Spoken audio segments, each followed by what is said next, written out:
안녕하세요. 프리미어 성형외과 도수빈 원장입니다. 여러 가지가 있겠지만 대부분은 모양 불만족을 말씀하시는 분들이 많으신데요. 너무 자연스러워서 지금보다 화려한 코를 원하시거나 아니면 코끝이 처져서 방문하시는 분들이 많습니다. 그렇다면 시간이 지날수록 왜 자연스러운 코 모양으로 변하는지, 재수술 시 고려해야 될 점은 무엇이 있는지 얘기해보는 시간을 갖도록 하겠습니다.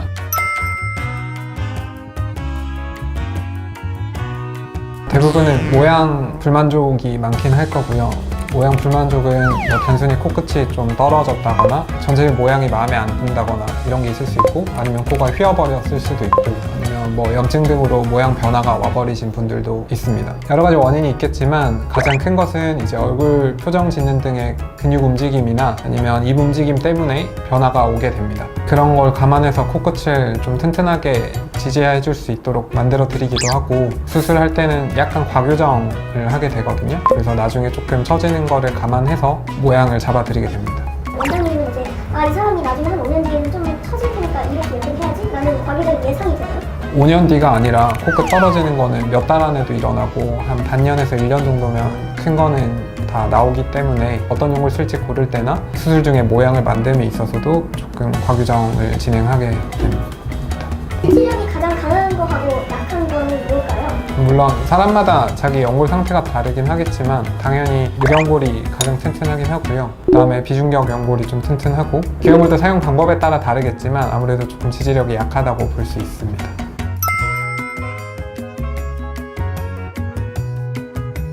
잘못 알고 계신 분들이 더 많은 것 같고요, 훨씬.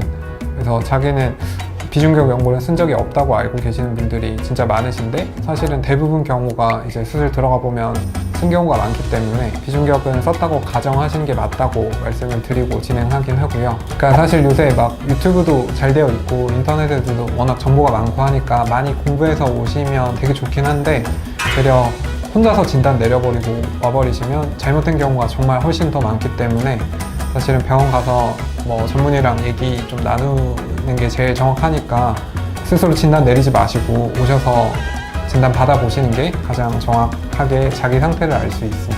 CT를 찍으면 코에 사용했던 재료들이 다 나오나요?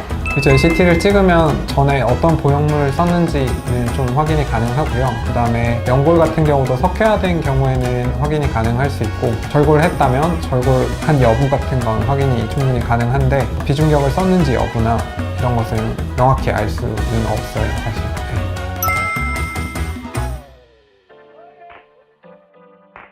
네, 당연히 수술이 이미 너무 잘 되어 있는데 불가능한 형태를 바라신다거나 아니면 아주 약간의 개선을 목표로 수술을 생각하시는 분들이 있는데, 그러면 당연히 수술하지 마시라고 말씀드리긴 하고요. 수술에서 얻을 수 있는 게 한계가 있기 때문에 너무 약간 지엽적인 문제로 재수술 생각하신다면 그것은 옳지 않다고 생각합니다.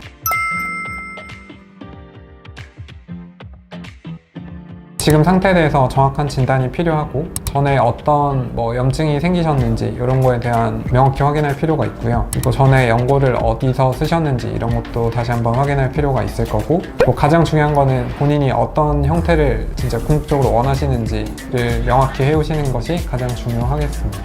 네, 오늘은 코재 수술 한 번에 성공하는 방법에 대해서 답을 해봤는데요. 사실 재수술은 부담이실 수밖에 없을 텐데, 환자분 입장에서는 시간과 비용 둘 다 고생하시고 또 여러 가지 걱정되시는 게 많을 텐데, 수술적으로 가능한지 불가능한지 어느 정도 수술 후의 결과에 대해서 원장님과 구체적으로 플랜을 짜고 결정하시길 바랍니다. 더 궁금하신 점이 있으시다면 댓글 달아주시면 성의껏 답변해 드리도록 하겠습니다. 본 영상이 도움이 되셨다면 구독과 좋아요 부탁드립니다. 네, 이상 프리미어 성형외과 도수빈 원장이었습니다. 감사합니다.